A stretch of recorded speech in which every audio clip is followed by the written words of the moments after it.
السلام عليكم ورحمة الله وبركاته. ازيكم عاملين ايه؟ لو مهتم بالجديد والمفيد في عالم التطبيقات اشترك في القناة وفعل زر الجرس عشان يوصلك كل ما هو جديد ومفيد في عالم التطبيقات. في القناة عندي هقدر اعرفك التطبيقات الحديثة اللي بتسهل عليك حياتك اليومية والتطبيقات الفيك وكمان التطبيقات الهاكر. النهاردة ان شاء الله مع شرح تطبيق جديد هو اسمه يو اس بانك موبايل بانكينج. التطبيق ده مساحته 51 ميجا، محمله اكتر من 10 مليون شخص. التطبيق ده تطبيق بنكي موجود في الولايات المتحدة الامريكية. تقدر من خلال التطبيق ده ان انت تطلع على الحساب بتاعك، تعرف الرصيد المتبقي في الحساب بتاعك، تقدر تحول فلوس لأي شخص، سواء في البنك او عميل في بنك تاني، سواء داخل البلد اللي انت فيها او خارج البلد اللي انت فيها. وتقدر تستمتع بسعر صرف مرن. وتقدر كمان ان انت لو حابب تودع شيك في الحساب بتاعك، بمجرد ما بتصوره بيتودع في الحساب بتاعك على طول.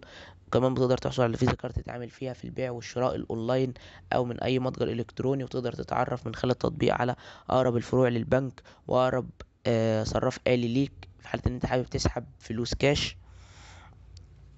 وكمان تقدر من خلال التطبيق ان انت تدفع الفواتير بتاعتك. وتقدر ان انت تحجز في اي فندق او تحجز تذاكر طيران او اي حاجة انت عايزها، تقدر تعملها من خلال التطبيق السهل البسيط ده. ده الغرض من التطبيق وده فايدة التطبيق. مشكلة التطبيق انه بيتضمن اعلانات وبيطلب منك الاشتراك وشراء التطبيق، بالاضافة لان التطبيق بيكون باللغة الانجليزية ومفهوش لغة عربية، طبعا لان هو في الولايات المتحدة الامريكية. بس كده. لو عجبك شرح التطبيق تدوس لايك للفيديو. لو عايز شرح لتطبيق معين يا ريت تكتب لي في الكومنت. لو اكتشفت ميزه او عيب للتطبيق في اي تحديث من التحديثات القادمه اكتبها في تعليقات الفيديو. بمناسبه لو اكتشفت ميزه او عيب اكتبها في تعليقات الفيديو، فده دايما تنويه بننوه عليه في اخر كل فيديو، علشان اي شخص شاهد الفيديو بعد نزوله بفتره طويله، ب 8 شهور، ب 10 شهور، بسنه، باكتر، وحمل التطبيق ولقى فيه حاجات مختلفة، يكتبها في تعليقات الفيديو كمساعدة منه لأي شخص تاني حابب ان هو يحمل التطبيق ويشاهد الفيديو، ان يعرف ان التطبيق ده ان اختلف الحاجات اللي فيه، سواء بقت ايجابية اكتر او بقت سلبية اكتر.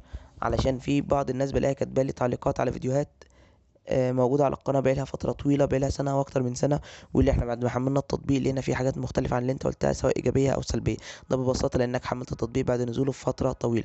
أما لو انت شاهدت الفيديو بعد نزوله بيوم، بيومين، بأسبوع، بشهر، هتلاقي كل الحاجات اللي أنا قايلها على التطبيق سواء إيجابية أو سلبية هي اللي موجودة في التطبيق بالظبط. عشان كده دايما بننوه إن أي حد يشاهد الفيديو بعد نزوله فترة طويلة يكتشف ميزة أو عيب يكتبها.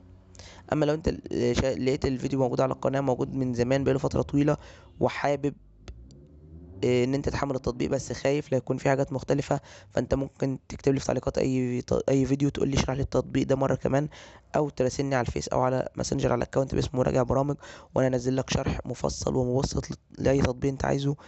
عيوب، مميزات، ازاي بيشتغل، فايدته ايه، ازاي بتشترك، ازاي بتلغي الاشتراك، كل حاجة عن التطبيق. وشكرا، سلام عليكم.